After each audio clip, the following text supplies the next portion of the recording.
Hello दोस्तों, welcome to my channel. दोस्तों, जैसा कि आप लोगों को पता है कि मैं 6 महीने की मैटरनिटी लीव यानी कि मातृत्व अवकाश पे हूँ, इसलिए मैं अपने स्कूल से रिलेटेड वीडियो नहीं डाल रही हूँ। तो मैंने सोचा कि 6 महीने मैं घर पे रहूँगी तो क्या करूँ बैठकर। तो मैंने 10th क्लास का मैथ पढ़ाना स्टार्ट किया है। तो चलिए आज हम प्रश्नावली 13.1 का क्वेश्चन नंबर 4 सॉल्व करते हैं। क्या कह रहा है क्वेश्चन में, देखते हैं। क्वेश्चन में 7 सेंटीमीटर भुजा वाले एक घनाकार ब्लॉक के ऊपर एक अर्धगोला रखा हुआ है। अर्धगोले का अधिकतम व्यास क्या होगा? इस प्रकार बने ठोस का पृष्ठीय क्षेत्रफल ज्ञात कीजिए। तो क्या कह रहा है? कह रहा है कि 7 सेंटीमीटर भुजा वाले एक घनाकार ब्लॉक के ऊपर। तो पहले एक घनाकार हम ब्लॉक बना लेते हैं, यानी कि एक घन बना लेते हैं। ये रहा एक घनाकार ब्लॉक।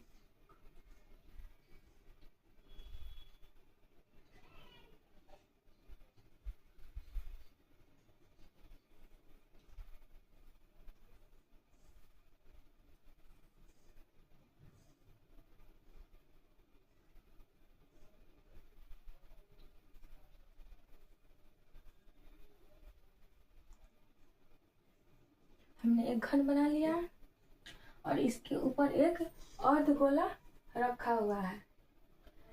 अर्धगोले का अधिकतम व्यास क्या होगा? तो अर्धगोले का अधिकतम व्यास वही होगा जो घन की एक भुजा की लंबाई होगी। इस भुजा से ज्यादा तो इस अर्धगोले की अधिकतम व्यास नहीं हो सकता, क्योंकि अर्धगोले इसी के ऊपर रखा हुआ है तो इसी के भाग को कवर करेगा। इससे बड़ा होगा तो वो अधिकतम व्यास इसका नहीं हो जाएगा, ये इसके अंदर ही होगा, इसको और इसको टच करके ही होगा। तो चलिए हम एक अर्धगोला बनाते हैं, इसके ऊपर एक अर्धगोला रखते हैं।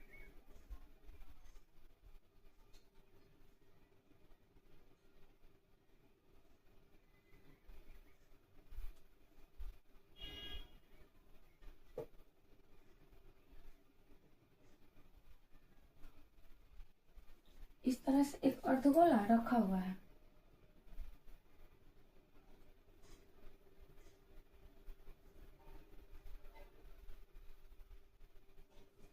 मुझे थोड़ा बनाने में खराब हो गया मुझसे, बोर्ड पे उतनी अच्छे से नहीं बन पाता है। आप लोग कॉपी पे अच्छे से बनाइएगा। तो यहाँ से इसकी एक जो भुजा हुई है इसकी अधिकतम व्यास हो जाएगी, यहाँ से यहाँ तक इसकी अधिकतम व्यास हो जाएगी। तो चलिए हल करते हैं, देखेंगे यहाँ हल।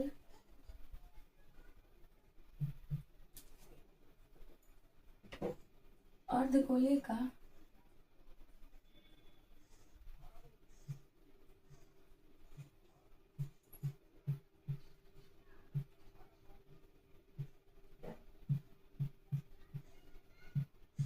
व्यास बराबर कितना दिया हुआ है?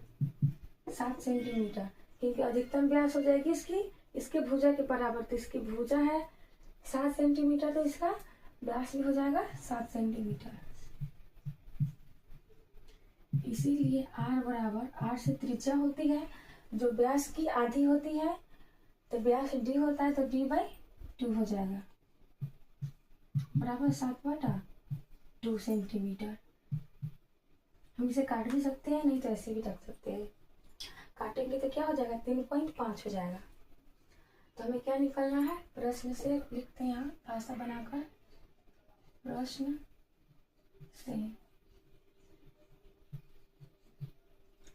से हमें क्या कर रहा है? बने ठोस का पृष्ठीय क्षेत्रफल ज्ञात कीजिए। तो लिखेंगे ठोस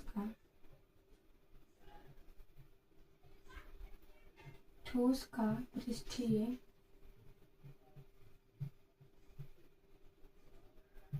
क्षेत्रफल बराबर, इसका क्षेत्रफल कैसे निकलेगा? इस जो पूरे ठोस बना हुआ है इसका पृष्ठीय क्षेत्रफल कर रहे हैं, इसके चारों तरफ जो कवर करने वाली एरिया है उसका क्षेत्रफल हमें चाहिए, तो पृष्ठीय क्षेत्रफल हो जाएगा। तो पहले हम क्या करेंगे? इस घन का संपूर्ण पृष्ठ क्षेत्रफल निकालेंगे, उसमें इस अर्धगोले का वक्र पृष्ठ जोड़ लेंगे और ये संपूर्ण पृष्ठ क्षेत्रफल ले लिए इसका। तो इसके ऊपर में इसका वृत्ताकार जो आधार है उसका भी आधार इसमें आ जा रहा है, तो हमें ये डबल हो जा रहा है, तो एक उसको घटा देंगे। अर्धगोले का आधार का क्षेत्रफल घटा देंगे तो हमें इस पूरे भाग का क्षेत्रफल आ जाएगा। तो लिखेंगे यहाँ पे घन का, चाहे घनाकार ब्लॉक का, क्वेश्चन में दिया घनाकार ब्लॉक का, घनाकार ब्लॉक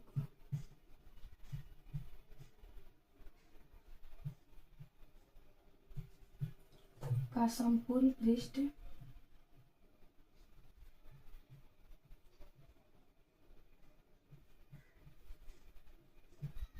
क्षेत्रफल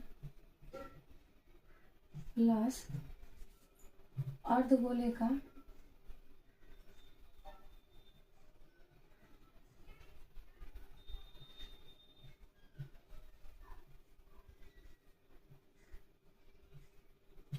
वक्र पृष्ठ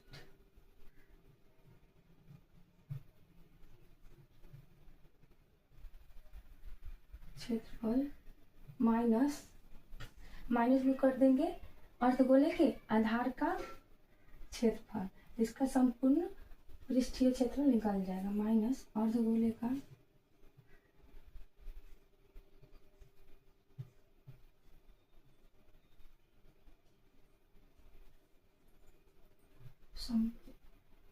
अर्धगोले के आधार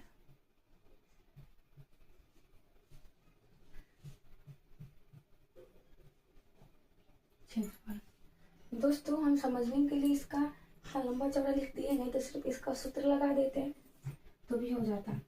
घनाकार ब्लॉक यानी घन का संपूर्ण पृष्ठ क्षेत्रफल क्या होता है, तो होता है 6L स्क्वायर, तो 6L स्क्वायर प्लस अर्धगोले का वक्र पृष्ठ क्षेत्रफल क्या होता है, तो होता है 2πr स्क्वायर, तो 2πr स्क्वायर माइनस अर्धगोले के आधार का क्षेत्रफल।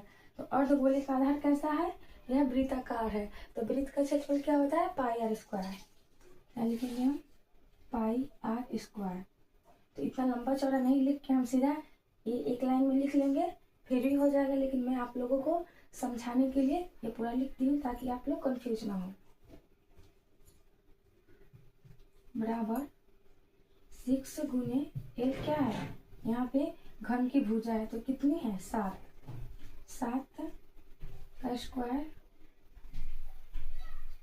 7 गुने 7 भी हम लिख सकते हैं, एक लाइन की बचत होगी, प्लस 2πr स्क्वायर में से हम घटा देंगे 1πr स्क्वायर को, तो क्या बचेगा सिर्फ πr स्क्वायर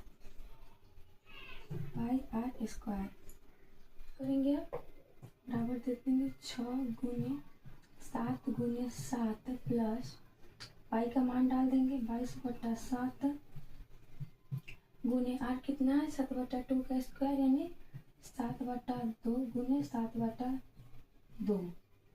स्क्वायर का मतलब होता है कि हम उसी संख्या से उसी संख्या में गुना करते थे, इसको हम 2 बार लिख सकते हैं। क्षेत्रफल है तो सेंटीमीटर स्क्वायर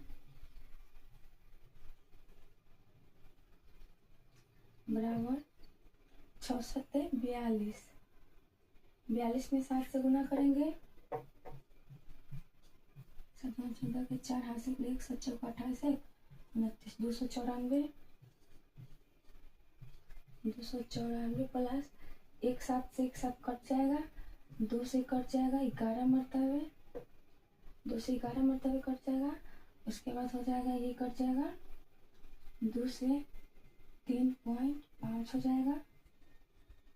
अब हमको 11 से इसमें गुना करना है, 11 25 55 के 5 हासिल 5 11 33 और 5 38, एक अंक दशमलव है तो हमें आप एक अंक पे दशमलव दे देंगे, सेंटीमीटर स्क्वायर तो सेंटीमीटर स्क्वायर बराबर, अब इसको जोड़ देंगे तो 5 का 5 8 4 12 के 2 हासिल 1 3 और 9 12 1 13 के 3 हासिल 1 2 1 3 332.5 5 सेंटीमीटर स्क्वायर इस प्रश्न का आंसर हो जाएगा। दोस्तों उम्मीद करती हूँ कि वीडियो अच्छी लगी होगी आप लोग को। अगर कहीं पे कोई कमी होगा तो आप प्लीज़ कमेंट करके ज़रूर बताइएगा। अगर वीडियो अच्छी लगी हो तो इसे लाइक और शेयर ज़रूर कर दीजिएगा अपने दोस्तों तक।